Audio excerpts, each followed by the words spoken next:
Frères et sœurs, soyez les bienvenus dans l'église Saint-Pierre, vous qui êtes réunis ici et vous qui, à la maison, suivez le culte en ligne, surtout les membres et les amis des paroisses de Rotterdam et d'Utrecht et toutes les autres personnes intéressées, vous qui nous avez trouvés par hasard ou par choix, que tous ensemble nous nous sentons unis dans la joie de ce culte, car le Seigneur nous appelle, le Seigneur nous rassemble, le Seigneur nous unit, il est présent parmi nous.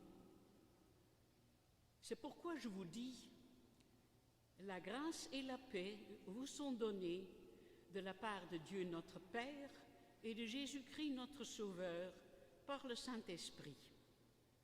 Amen. De quel nom puis-je t'invoquer? Tu dépasses tout nom. Quel hymne pourra chanter tes louanges? Quel mot pourra parler de toi?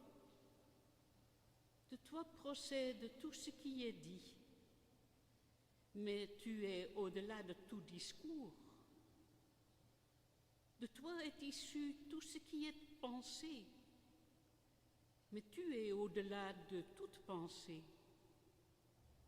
Tu es le but de toutes les attentes, de toutes les aspirations silencieuses. Tu es l'objet des gémissements de ta création tout entière. Saint, Saint, Saint le Seigneur Dieu de l'univers, le ciel et la terre sont remplis de ta gloire. Gloire à toi, ô Dieu très haut. Amen. Et nous chantons dans nos cœurs, c'est-à-dire en silence, les deux premières strophes du cantique 3304.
Prions.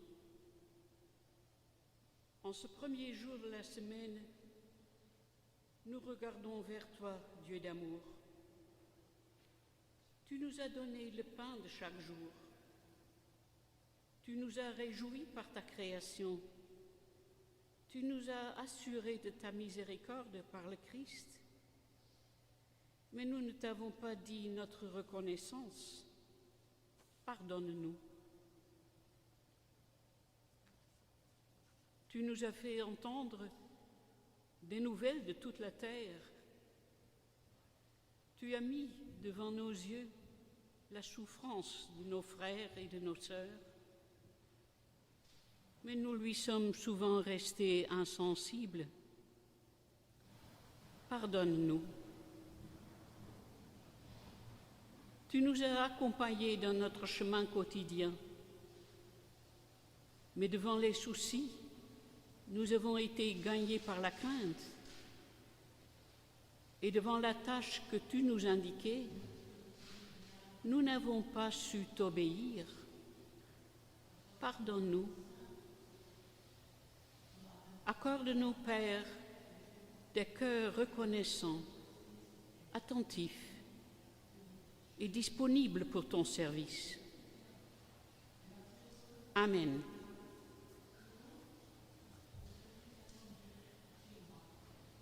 Dieu, ma joie, tu es le souffle de ma vie, tu es la source de mon chant, tu es le rythme de mon sang, tu es le feu qui m'a saisi.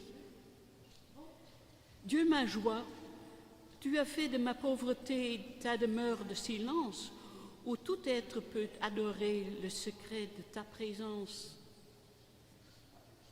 Dieu, ma joie, toi seul es saint, ton amour est puissance, et dans tes mains le monde prend naissance.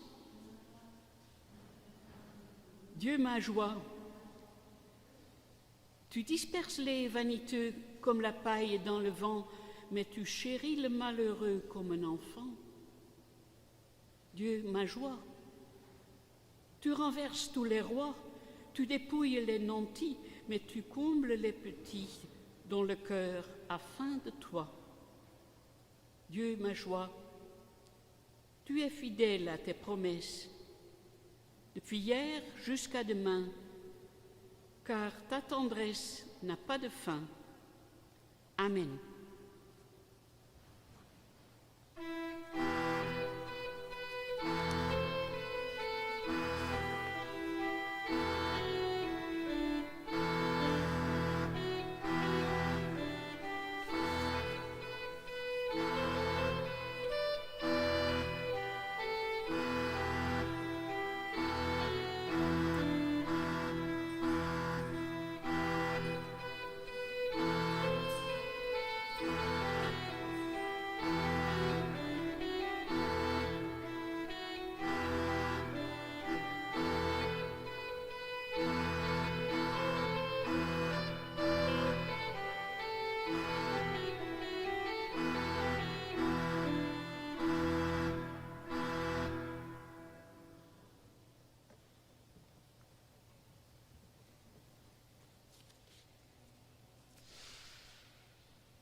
Au moment de lire la Bible, prions encore le Seigneur.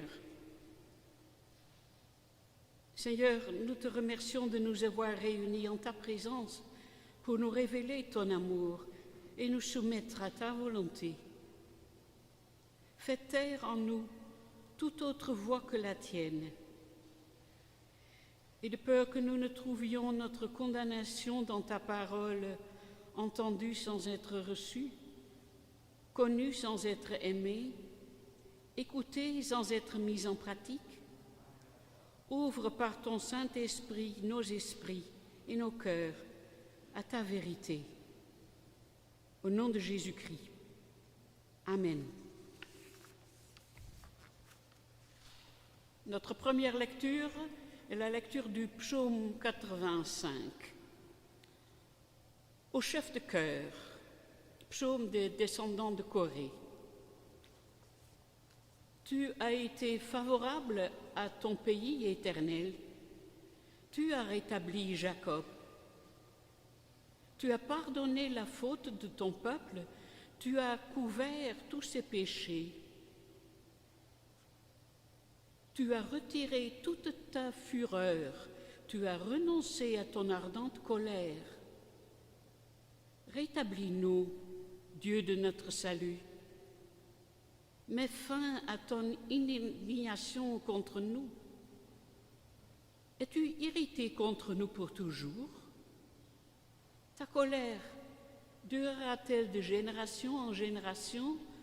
Ne veux-tu pas nous rendre la vie, afin que ton peuple se réjouisse en toi? Éternel, fais-nous voir ta bonté et accorde-nous ton salut. J'écouterai ce que dit Dieu l'Éternel, car il parle de paix à son peuple et à ses fidèles, pourvu qu'ils ne retombent pas dans la folie. Oui, son salut est près de ceux qui le craignent, et ainsi la gloire habitera notre pays. La bonté et la fidélité se rencontrent. La justice et la paix s'embrassent. La fidélité pousse de la terre et la justice se penche du haut du ciel. L'Éternel lui-même accordera le bonheur et notre terre donnera ses produits. La justice marchera devant lui et tracera le chemin devant ses pas.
Dans l'épître aux Philippiens, nous lisons au chapitre 4, les strophes 1 et 4 à 7. C'est pourquoi, mes très chers frères et sœurs, que je désire tant revoir, vous qui êtes ma joie et ma couronne. Tenez ferme dans le Seigneur, mes bien-aimés. Réjouissez-vous toujours dans le Seigneur. Je le répète, réjouissez-vous. Que votre douceur soit connu de tous les hommes. Le Seigneur approche. Ne vous inquiétez de rien, mais en toute chose, faites connaître vos besoins à Dieu par des prières et des supplications dans une attitude de reconnaissance. Et la paix de Dieu, qui dépasse tout ce que l'on peut comprendre, gardera votre cœur et vos pensées en Jésus-Christ. Nous chantons dans nos cœurs du psaume 25 les strophes 2 et 5.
Chers frères et sœurs, aujourd'hui c'est déjà le 3e dimanche de l'Avent.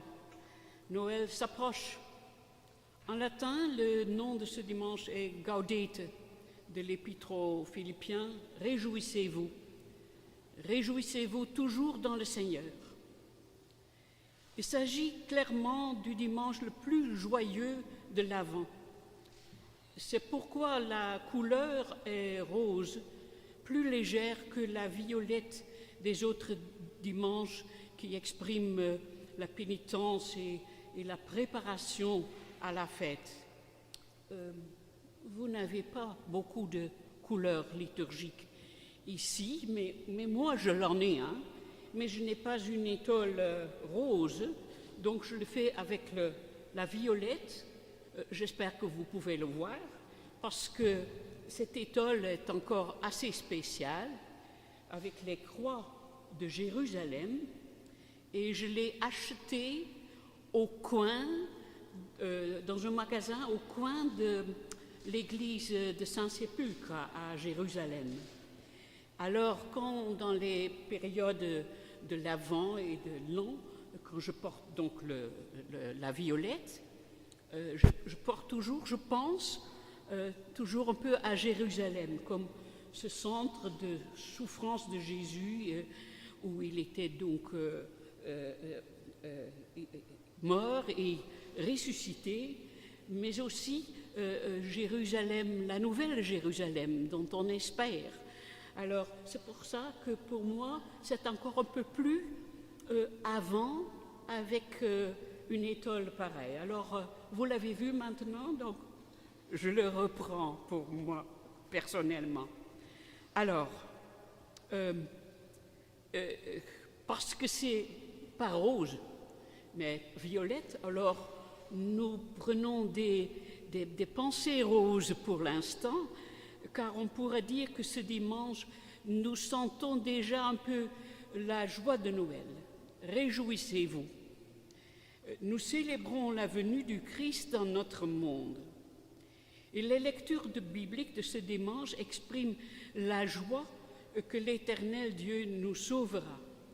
Le psaume 85 est d'abord une prière de reconnaissance et de prier pour que le salut se réalise, qui exprime aussi la joie que le salut vient de Dieu. Et ensuite, il y a une sorte de confession prophétique ou une prophétie confessionnelle, la deuxième partie du psaume, sur l'attente de ce salut pour Israël et pour les autres fidèles. N'oubliez pas que c'est là, que c'était déjà dit, c'est pas seulement pour Israël, mais pour les autres fidèles, pour eux aussi. C'est fantastique ça. Ça porte donc sur l'attente du salut. Et la lecture des Philippiens, de l'Épître aux Philippiens, affirme que ce salut est trouvé dans la personne de Jésus-Christ. Mais puisque nous lirons l'évangile de Marc durant toute cette année ecclésiastique qui a commencé avec cet avant, je reprends comme thème de cette prédication la phrase tout au début de l'évangile de Marc. Voici le commencement de l'évangile, la bonne nouvelle de Jésus-Christ, Fils de Dieu. Je pense que dimanche dernier, vous avez lu déjà tout le début de l'évangile sur Jean, n'est-ce pas? Ou on ne se rappelle plus? Ou on a lu autre chose? Sur Jean-Baptiste, de l'évangile de Jean? Oui, d'accord. Alors ça, c'est celui qui préparait le chemin du Seigneur. Et ça, donc, c'était le thème de dimanche dernier. Mais je reprends donc la toute petite phrase au commencement qui est, à mon avis, fondamentale pour notre compréhension de la venue du Messie et de sa signification. Le salut est arrivé. Et à mon avis, Jésus-Christ, Fils de Dieu, est le programme pour tout l'évangile de Marc. Mais d'abord, j'aimerais mentionner que cette année-ci, la période de l'Avent sera différente des autres années et de la fête de Noël aussi, car les mesures de protection contre la Covid-19 marqueront nos réunions familiales et nos célébrations à l'Église. Ce matin, assez tôt, je regardais à la télé Hour of Power et c'était le culte de l'année dernière. Donc, tout le monde était tellement bien ensemble, toutes les chaises occupées à l'église et une chorale qui chante à haute voix et tout le monde...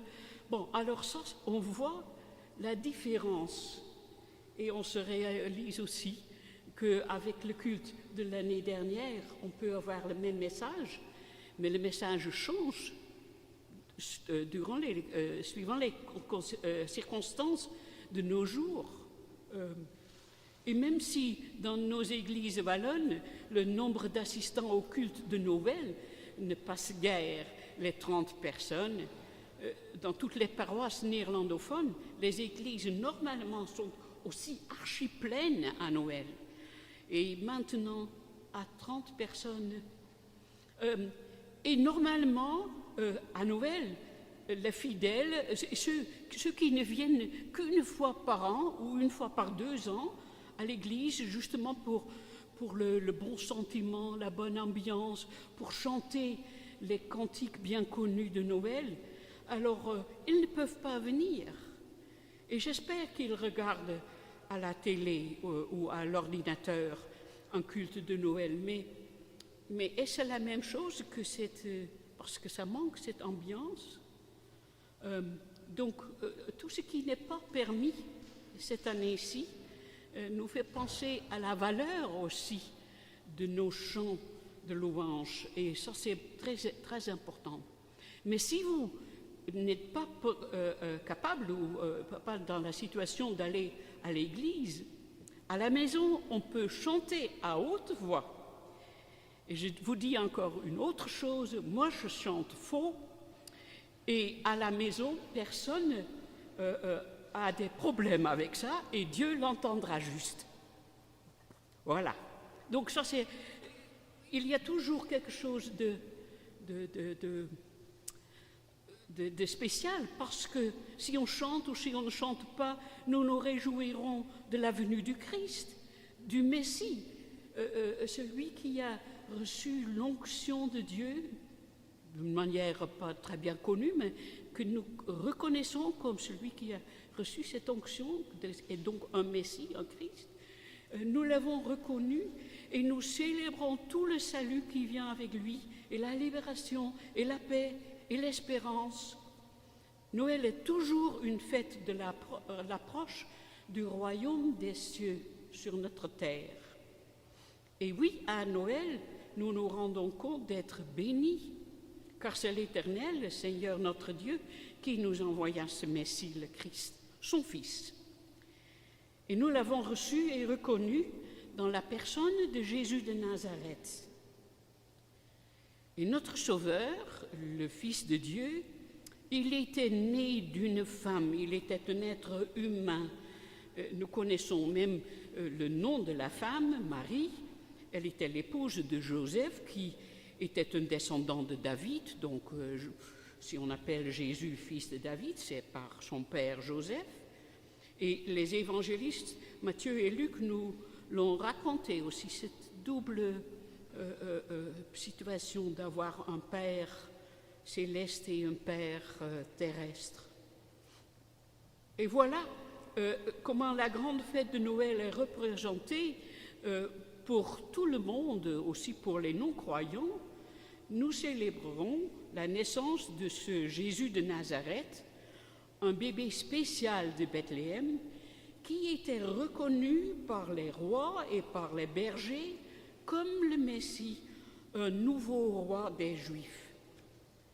Et pour beaucoup de gens de nos jours, le bébé dans la crèche n'est que le symbole de l'innocence et de la paix, de tout ce qu'on espère pour l'avenir de notre monde.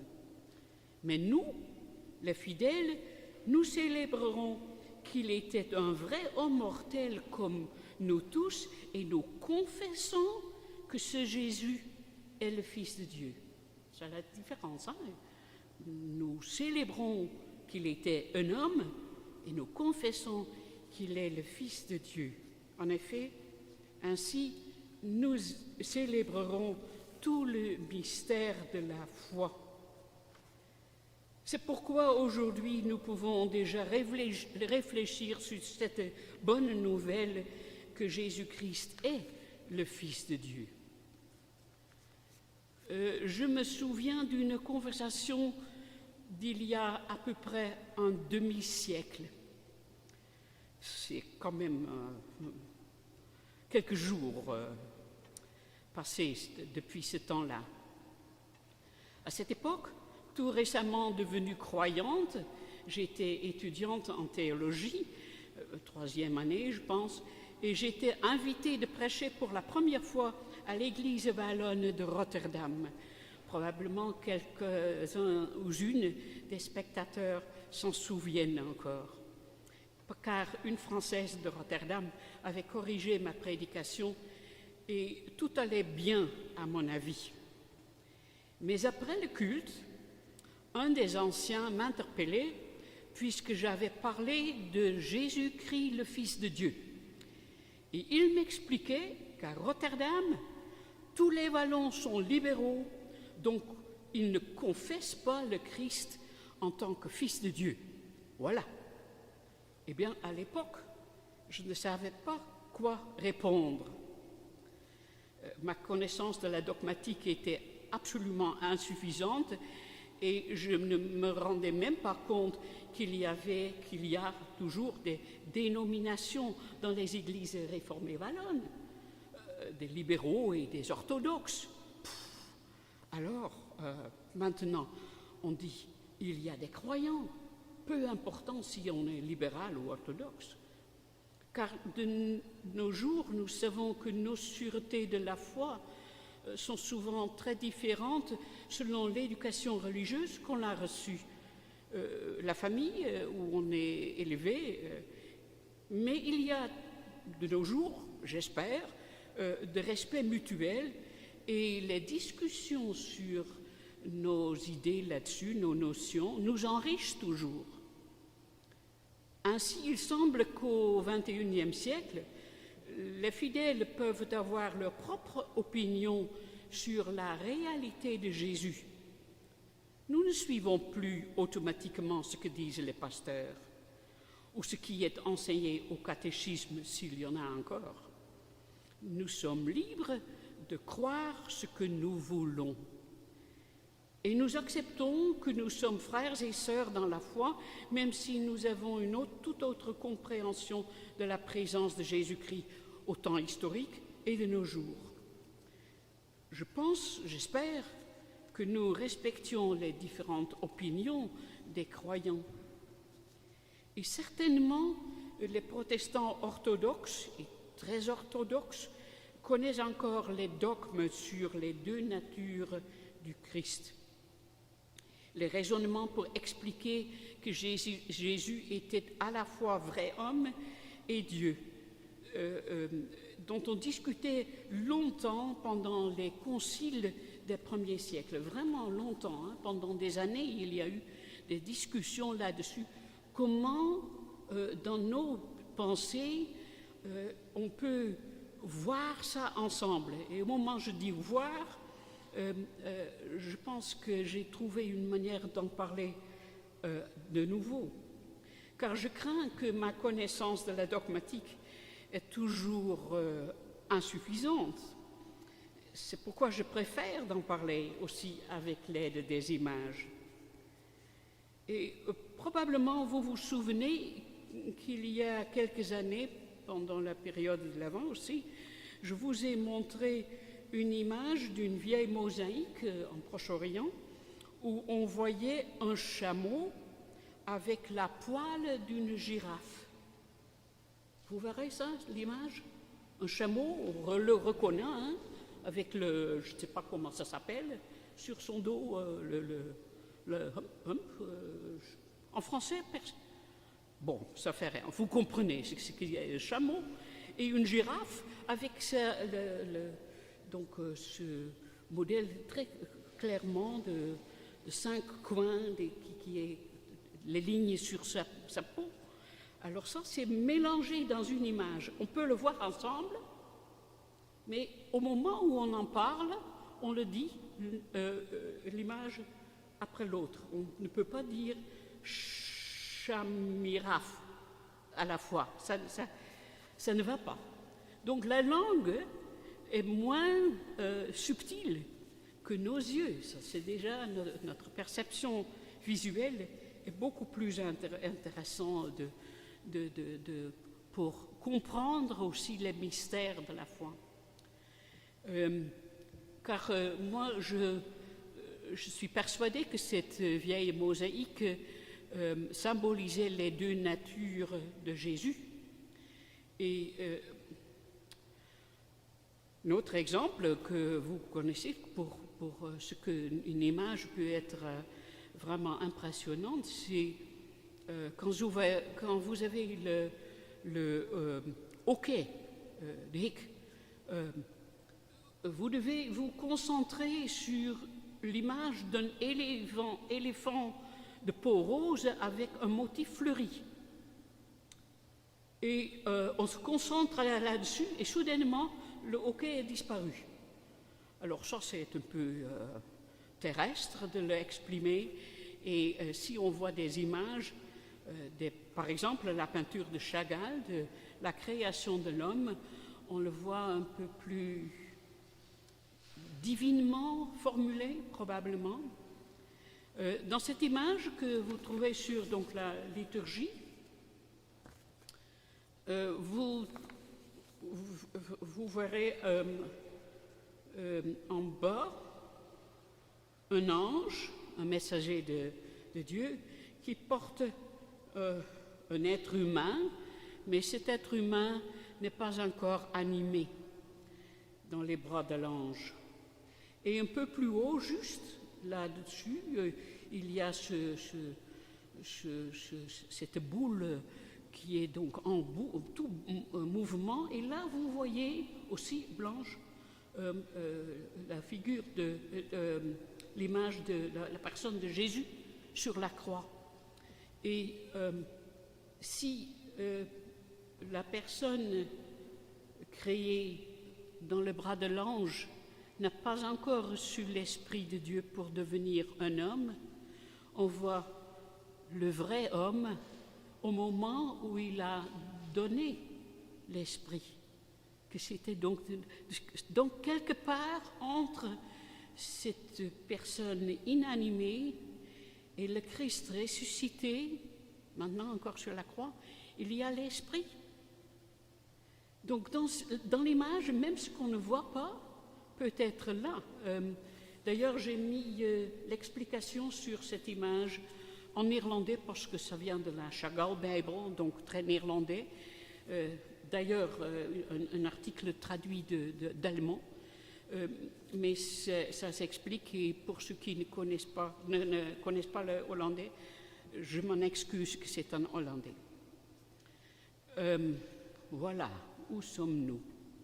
Dans une image, on peut mélanger deux notions, et en parole, ces deux notions semblent s'exclure mutuellement. Un homme n'est pas Dieu, Dieu n'est pas l'homme. Ça demande donc ou bien une confession pour exprimer sa voix, ou bien une image pour comprendre, ou bien que l'on a toujours senti pendant toute sa vie, parce qu'on est élevé dans une famille chrétienne qui n'a pas parlé d'autre chose que cette situation exceptionnelle que Jésus était à la fois un homme et Dieu. Alors, quelle audace de l'évangéliste Marc de commencer son évangile avec une telle confession de foi. Il écrivait « Voici le commencement de la bonne nouvelle de Jésus-Christ, le Fils de Dieu ». Et puis tout l'évangile est écrit pour expliquer et souligner cette vérité de la foi. Mais les autres évangélistes ont écrit leur évangile avec le même but, le but de nous convaincre que Jésus est réellement le Fils de Dieu. Et ils l'ont fait chacun à sa propre manière, mais toujours en insistant sur l'humanité réelle de Jésus. Ce n'est pas Dieu qui a pris la forme d'un homme, mais c'était un homme, Jésus, un homme comme nous. Il est toujours difficile de communiquer les sentiments religieux et de persuader quelqu'un d'une chose qui surpasse nos faits historiques et notre connaissance terrestre. Souvent nous disons que la foi est un don de Dieu. Et moi je crois que ce don est aussi individuel et unique, comme nous tous, nous sommes des êtres uniques. Mais il n'est pas nécessaire de croire tout et de prendre tout à la lettre, parce que c'est la foi aussi. Et je pense que nous sommes vraiment aidés si nous nous rendons compte que le message biblique est écrit dans le langage et sous les conditions sociales et culturelles de l'époque. Ce n'est pas notre langage que nous lisons. Nous devons essayer de comprendre le message dans son contexte, jamais à la lettre, parce que ça ne correspond pas à notre temps. La signification du mot « fils », par exemple, le fils dans le sens physique, ça c'était naturellement de tous les siècles. Et si nous disons que A est le fils de B, nous voulons dire ça seulement dans ce sens physique. Mais au temps biblique, le mot « fils » était beaucoup plus large de compréhension. Le mot « fils » était aussi utilisé pour celui qui agissait comme un père puisse l'attendre de son fils, en obéissance par exemple. Ainsi, les disciples des prophètes étaient appelés fils des prophètes. Et ce n'étaient pas des fils physiques, mais ceux qui faisaient ce qu'ont leur père, leurs maîtres, les prophètes, le faisaient aussi. Et quand nous parlons de nos frères et nos sœurs dans la foi, nous avons gardé cette idée qu'être frère et sœur est beaucoup plus large, la notion d'être frère et sœur est beaucoup plus large que seulement dans le sens physique.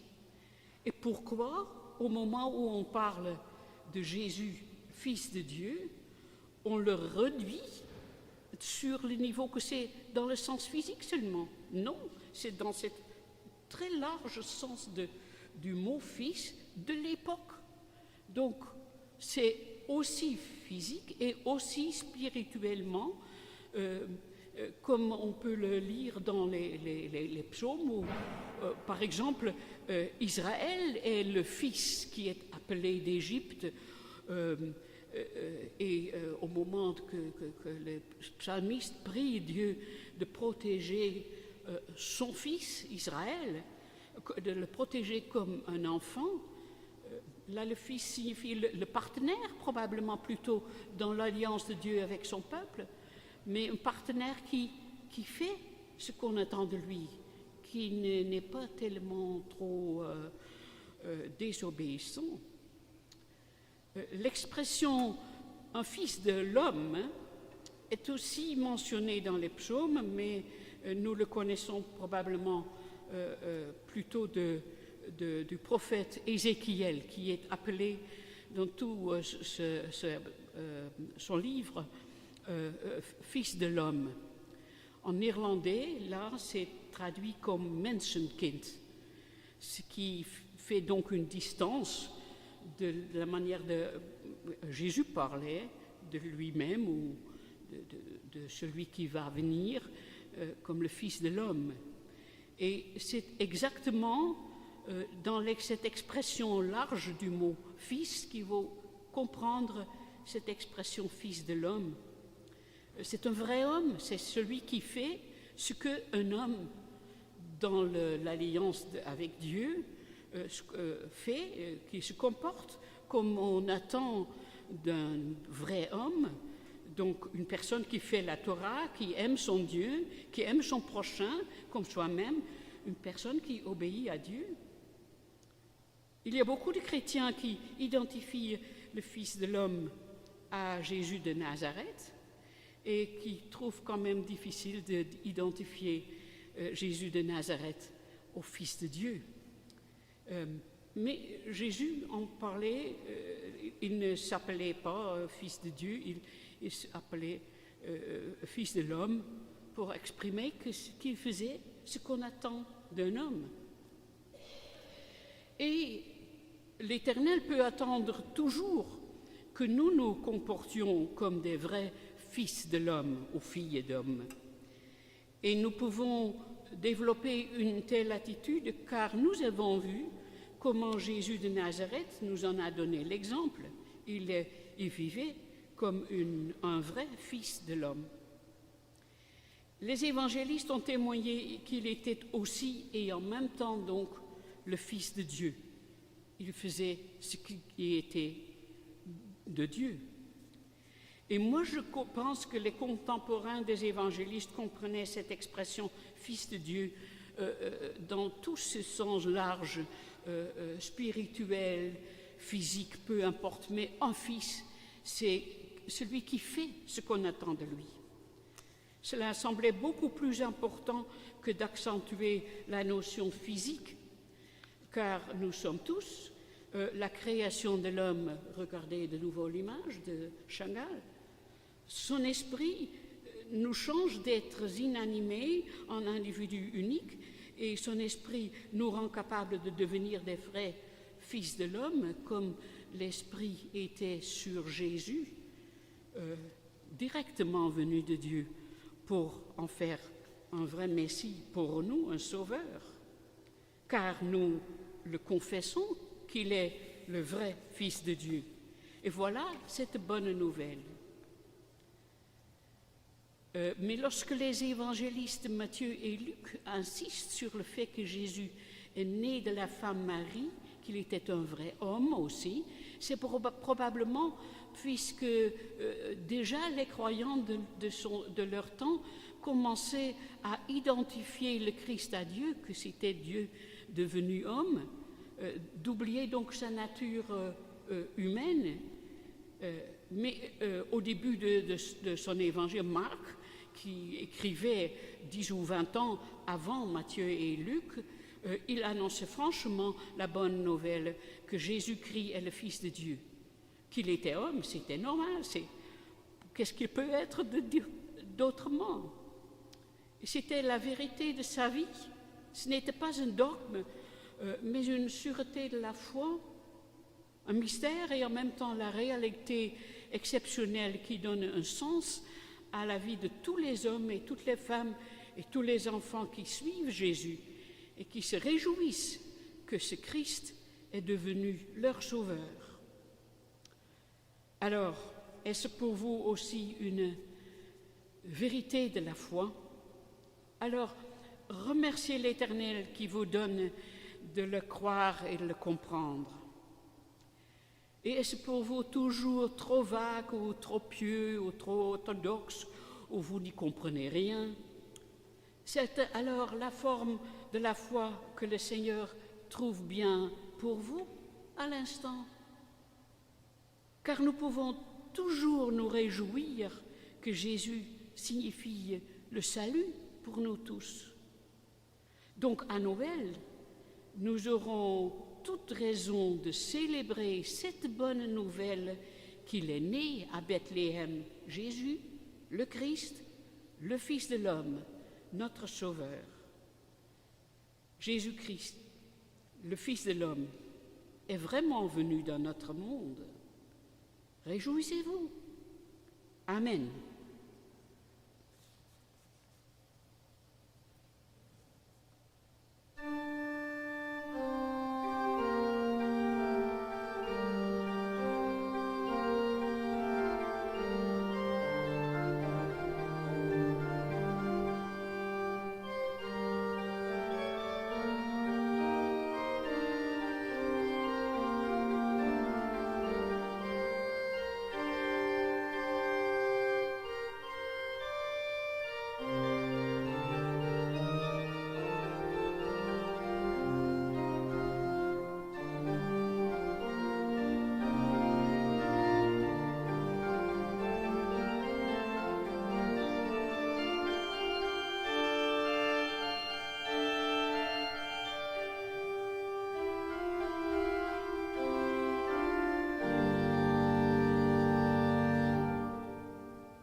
Alors, avec la Covid-19, nous ne bougeons pas assez, donc je vous prie de vous lever, au moins pour la confession de foi.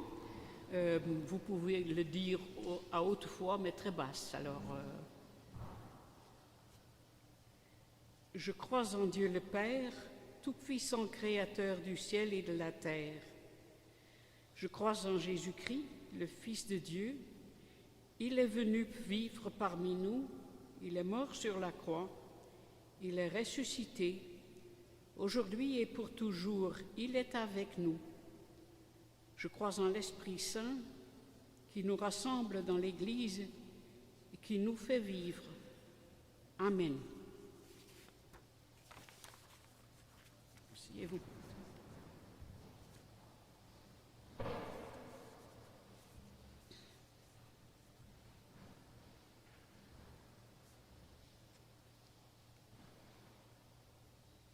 Unissons-nous dans la prière. Seigneur, nous remettons à ta compassion et à ton amour tous ceux qui souffrent dans leur corps ou dans leur esprit. Les victimes de la Covid-19, dont nous pensons spécialement à la famille Rukundo, et les malades, et nous disons aussi le nom de Dick Deutsch, notre organiste,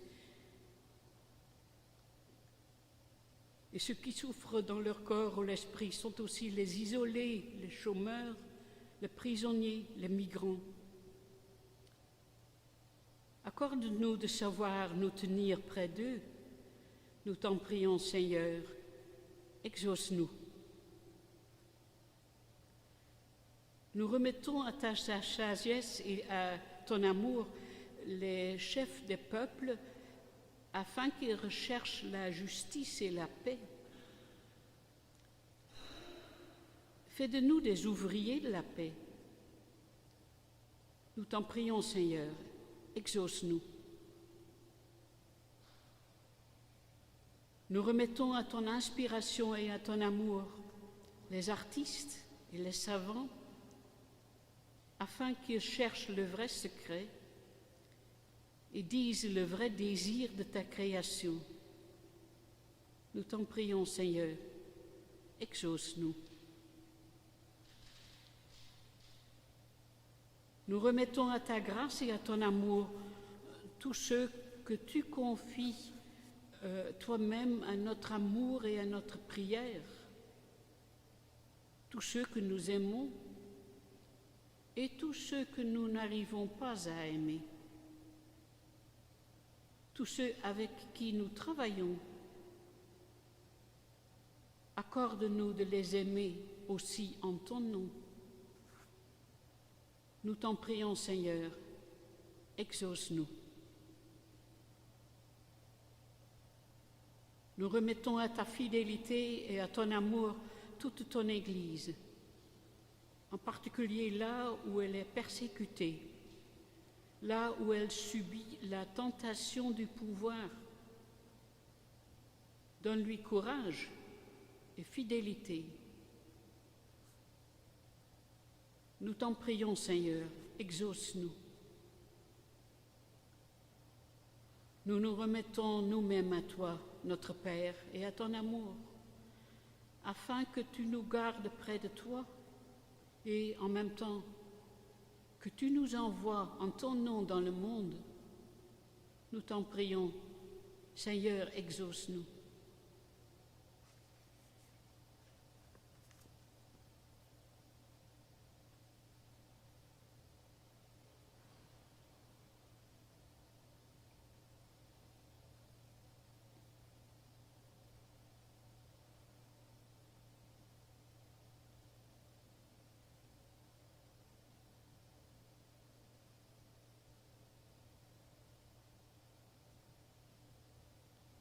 Et ensemble nous prions, notre Père qui es aux cieux, que ton nom soit sanctifié, que ton règne vienne, que ta volonté soit faite sur la terre comme au ciel.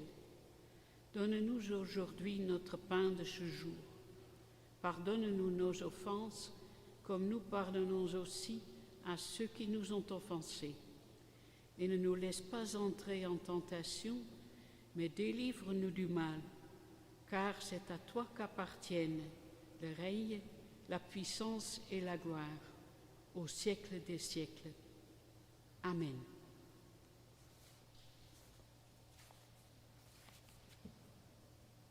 C'est le moment des annonces.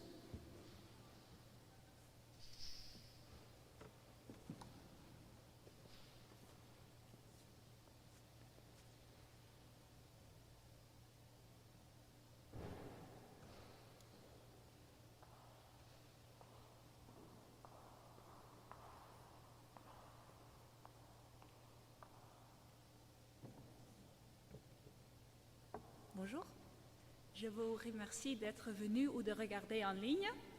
Et on vient de prier pour nos malades, aussi pour les gens torturés, ce qui est aussi la cause pour notre première collecte. Elle sera destinée à l'organisation ACAT, qui s'occupe donc des gens qui ont subi la torture. Souvent, c'est à cause d'une persécution, à cause de leur foi. Nous vous prions de donner pour l'ACAT. La deuxième collecte sera destinée, comme d'habitude, à notre Église et la troisième pour la diaconie. Les trois collectes auront lieu à la fin du culte. Merci.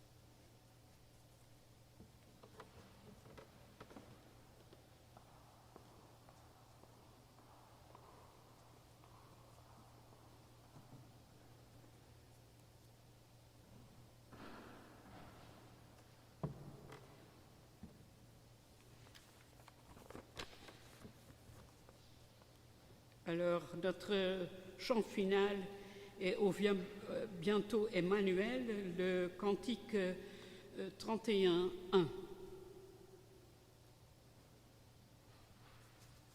que nous chantons naturellement dans nos cœurs.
nous aime comme on n'a jamais aimé, bouleverse votre cœur, qui vous donne sa vie nouvelle pour qu'on le reconnaisse en votre amour.